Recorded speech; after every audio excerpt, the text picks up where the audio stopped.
Hello, Satnam, and Happy New Year. Happy 2018. Oh, wow. We're here, first day of a new year. For some reason, it feels really special to me this day and this year. And I'm feeling inspired to make a video today about self-mastery.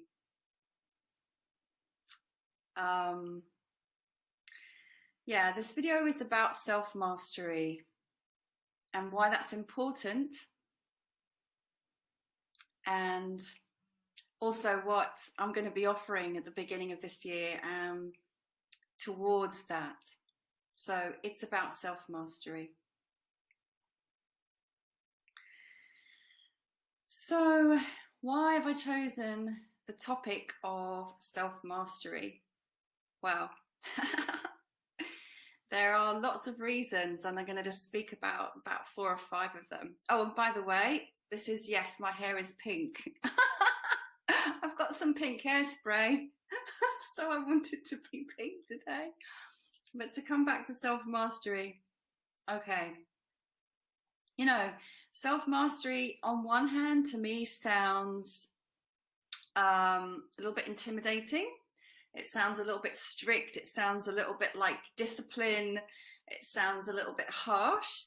And on the other hand, it sounds to me like, yes, I really, really, really wish to be a master of my domain, a master of my craft, a master of my art, a master of life.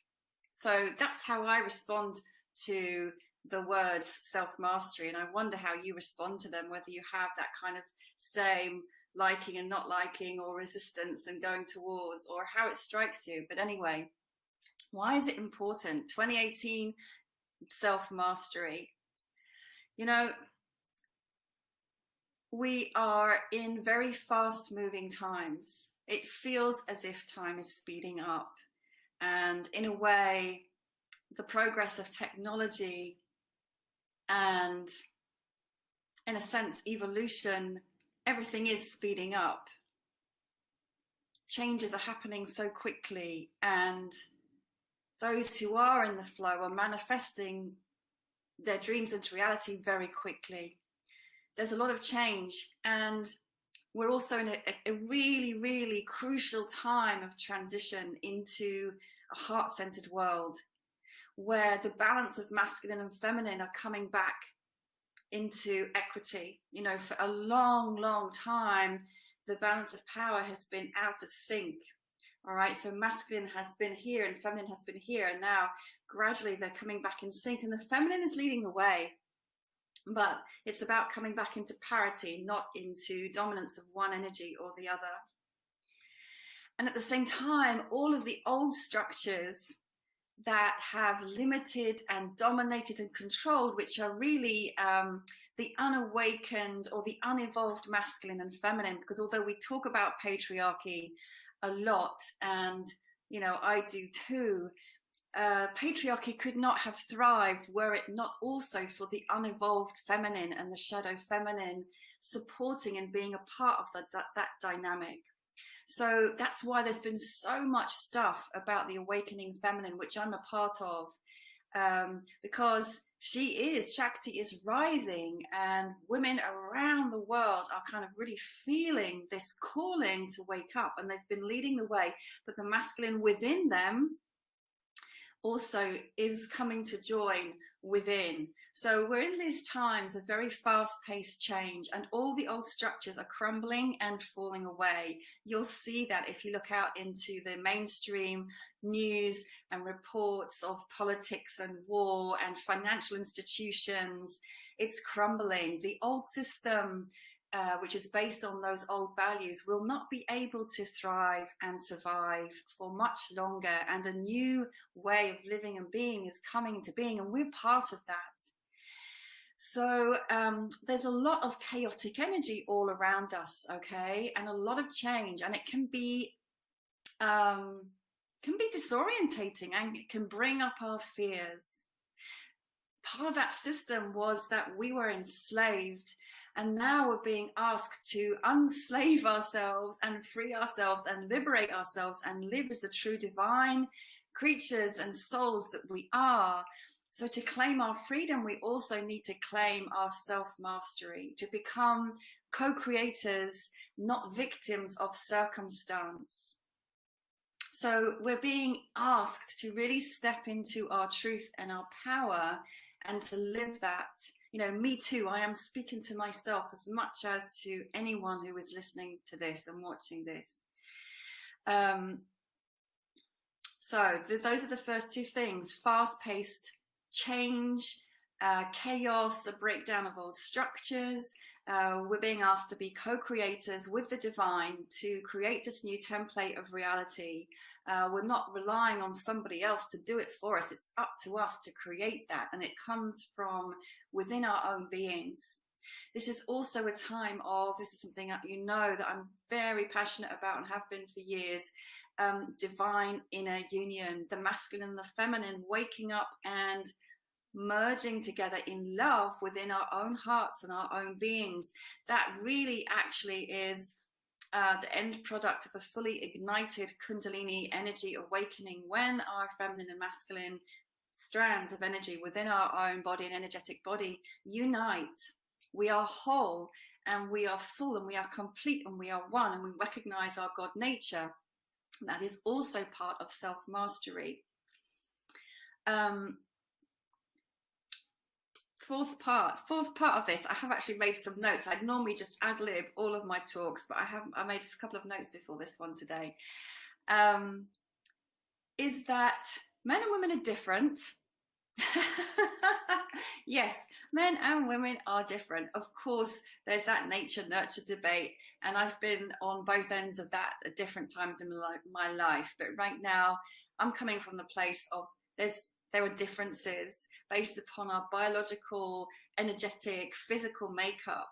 We are different, and part of being a woman is having cycles.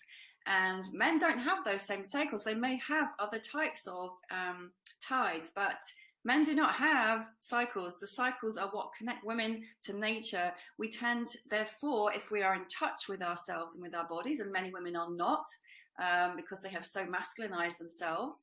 Controversial, I know, but that's my truth and my belief. When we're really in touch with our bodies, our sexuality, and our energy as women, it fluctuates. We open and close. We are connected to nature, to moon, to flow, to emotion, feeling. That is part of being a woman.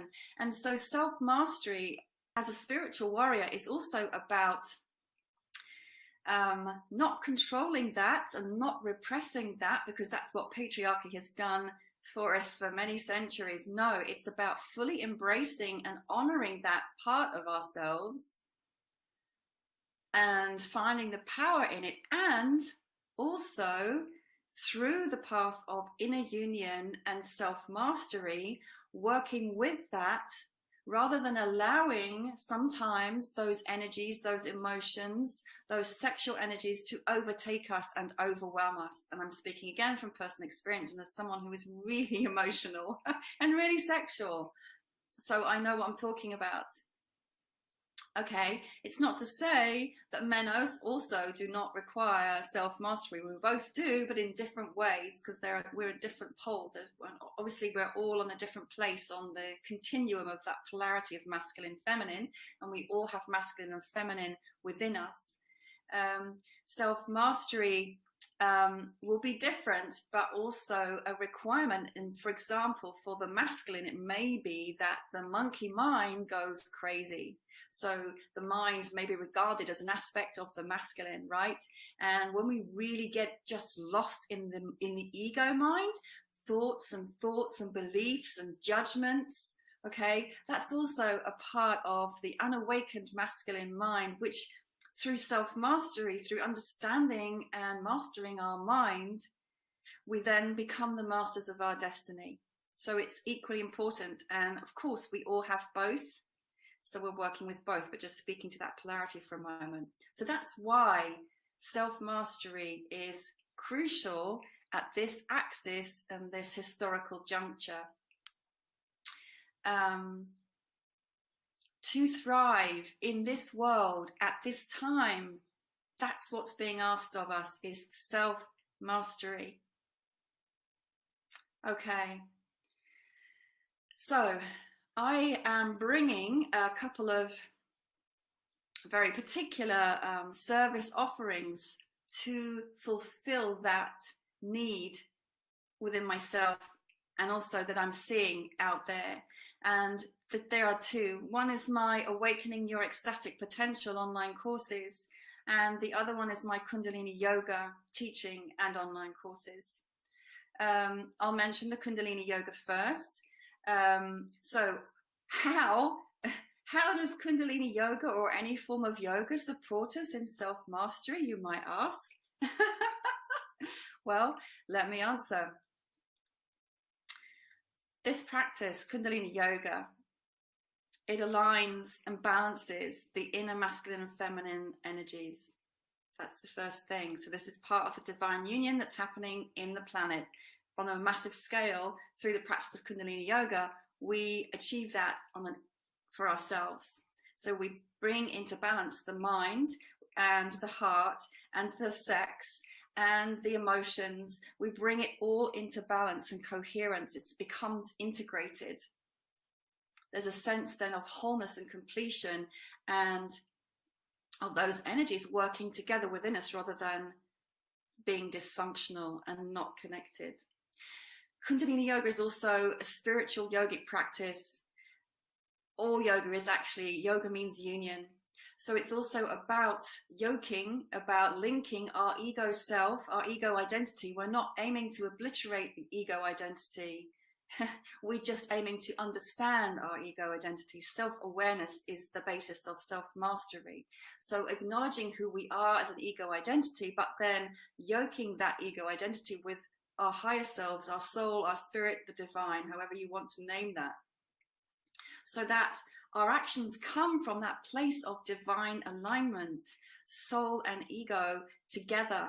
So when we make decisions, when we act, it is not coming from that crazy monkey mind or from the chaotic emotions. It's coming from a deeper place of stillness, a deeper place of truth, a deeper place of alignment, an intuitive knowing. So in sync with our higher mind, if that makes sense. So inner union, alignment of soul and ego, so that we can really walk the path of our highest destiny. Of course, as this practice also benefits us physically, mentally, emotionally, spiritually, in terms of cultivating strength. So we need to be fit. We need to be physically fit and strong to be resilient. Okay, so if we're sitting in front of the TV every night and gaining loads of weight and really not taking care of our bodies, we won't be able to fully express our self-mastery into the world.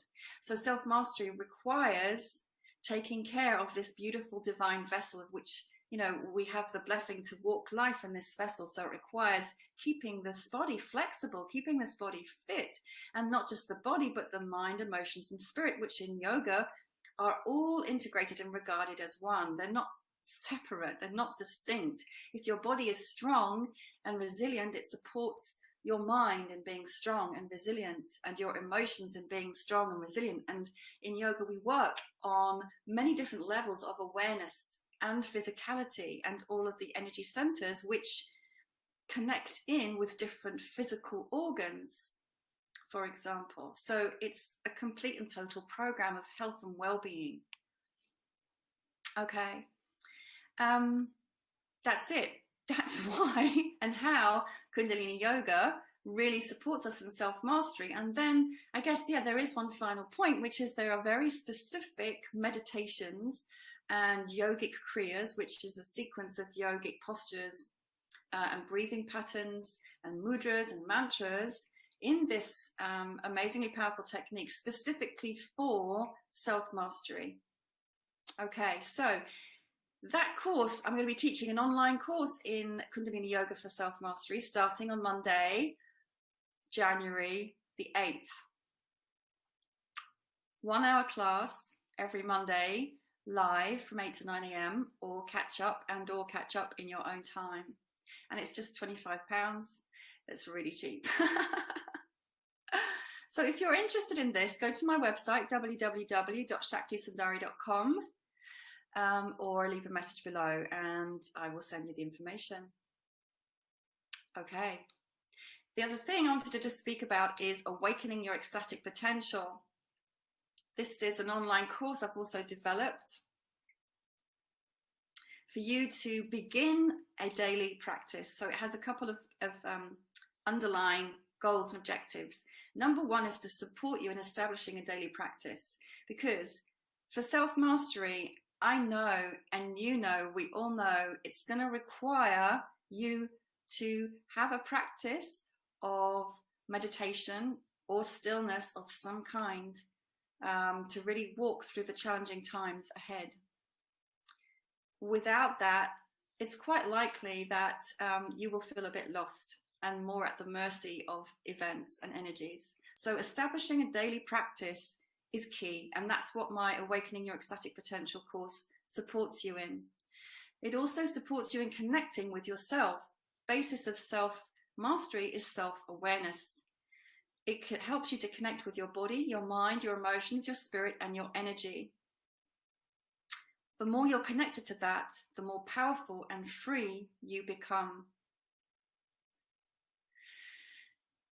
Yes, and it also supports that process of inner union and inner alignment with the divine in an embodied way. So it's about living as a spiritual being in a body. It's not separating out body and mind. Body and mind are one and become one. So my course, Awakening Your Ecstatic Potential, there are 3 levels. Level 1, 14 days. Level 2, 14 days of half-hour practices per day. And these are now available for self-study. And level 3 is launching also on January the 8th, Monday, January the 8th, which has 12 days of practice, each day half an hour of online guided instruction.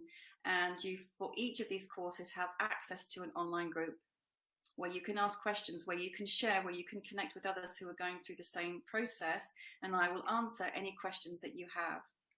And what I'm also moved, this just popped into my head shortly before doing this transmission. I didn't know I was going to do it.